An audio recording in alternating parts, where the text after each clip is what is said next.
200 টাকার টিকিট চাই।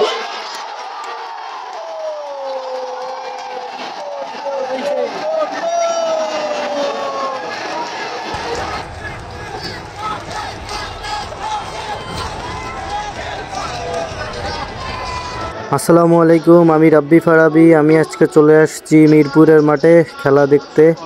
তো আসেই যেটা ফেস করতে হয়েছে, 200 টাকা টিকিট, 400 টাকা। আসলে বিসিবির সিন্ডিকেটটা বুঝতে পারিনি প্রথমে।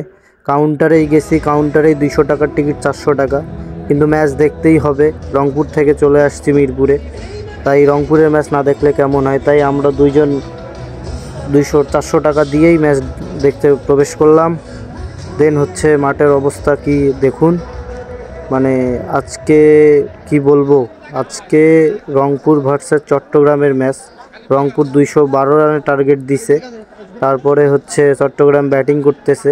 তো আমরা 200 টাকার টিকিট 400 টাকা দিয়ে সেকেন্ড ইনিংস দেখতে আসছি। তারপরেও দেখতে হবে, রংপুরের ম্যাচ বলে কথা। আমার রংপুর ভাইয়ে, জাগো ভাইয়ে কোনটে সবাই। আসলে রংপুরের মানুষ রংপুরের ম্যাচ না দেখলে কেমন হয়, তাই আজকে আপনাদের মাঝে শেয়ার করতেছি। অলরেডি রংপুর জিতে গেছে, মানে ম্যাচের শেষে আমরা ভিডিওটুকু নিছি শুধুমাত্র আপনাদেরকে শেয়ার করার জন্য। আর এই বিপিএলের সিন্ডিকেটটাকে নিয়ে মানে কি বলবো, আসলে ভাষা খুঁজে পাইনি। কাকে প্রকাশ করব, কোথায় প্রকাশ করব জানি না।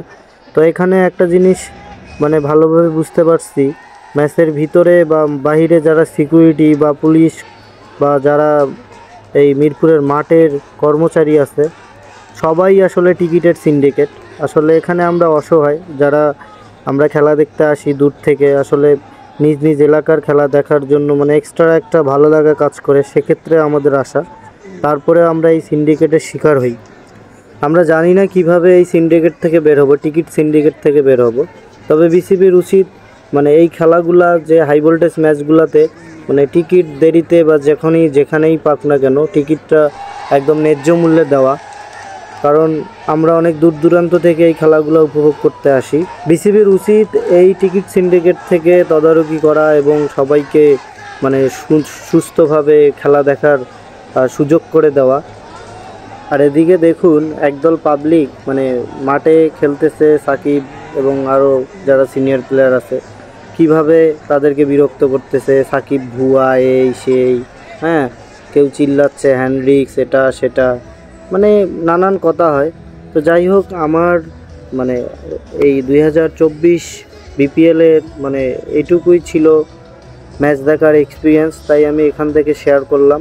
তো যাদের ভিডিওটি ভালো লাগে অবশ্যই লাইক কমেন্ট শেয়ার দিয়ে পাশে থাকবেন এবং আমাদেরকে সাপোর্ট করবেন। এবং যারা এখনও আমাদের পেজটা ফলো দেন নাই বা ইউটিউবে এখনও যারা সাবস্ক্রাইব করেন নাই, তো অবশ্যই সাবস্ক্রাইব করবেন এবং সবাইকে ভিডিওটা দেখার সুযোগ করে দিন। ধন্যবাদ। আবার আমরা অন্য কোনো ব্লগ নিয়ে আপনাদের সামনে হাজির হব। আল্লাহ হাফেজ।